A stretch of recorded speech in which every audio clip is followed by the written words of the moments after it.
Okay, so there's two civilizations that we need to talk about. I'm not going to give the Minoans a lot of love here. I apologize to them.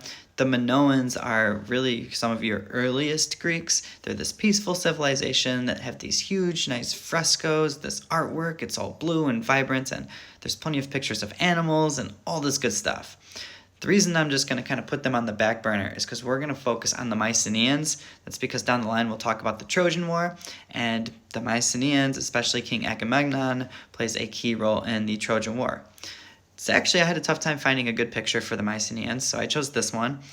The Mycenaeans are completely the opposite, kind of, than the Minoans in the sense that they're really warlike. That's something that Mycenae is known for.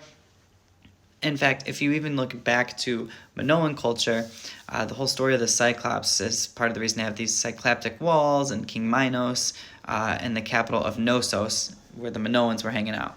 Mycenae is strictly, I shouldn't say strictly, but mostly militant. Agamemnon is at the capital of Mycenae. Look up the Lion's Gates. The Lion's Gate is what you would have walked into, and during the time of the capital of Mycenae, it was very intimidating. All of their palaces are built on these citadels, on these cliffs or hills overlooking the city with these strong fortifications. Pictures are always pretty cool. You can still see a lot of them. This is actually a chariot race, something that they would have done in their spare time. The picture almost looks Egyptian at first, and it does make sense because the Mycenaeans would have traded with people as far as Egypt. They're pretty much all over the Mediterranean. They're primarily on the island of Crete, and then they will get into mainland Greece, hence why you can say that these are pretty much your first Greeks. It's kind of the similar vibe with the Etruscans in Italy, but Mycenaeans were also very good at building bridges, ships. During the Trojan War, King Agamemnon brings a huge fleet of ships. Again, it makes sense. They live around a bunch of islands.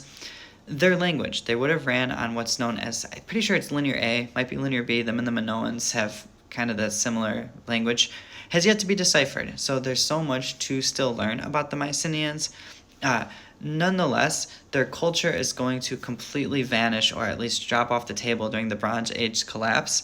Now, we don't technically know for sure why this age just collapsed, but once the Mycenaean civilization declines, Greece will go into almost a 400-year dark ages, and then that's when you sprout up, the ancient Greeks that many of us know about: Athens, Thebes, Corinth, Sparta, all that good stuff. But I don't think the Mycenaeans get enough credit. Homer is the one that is writing about them in the Iliad, the Odyssey, the Trojan War. So look into them. Their name will be up top. I know it's hard to spell. There's a lot of stuff. But Mycenaeans, Minoans, both cool. Hopefully you learned something. Love you all.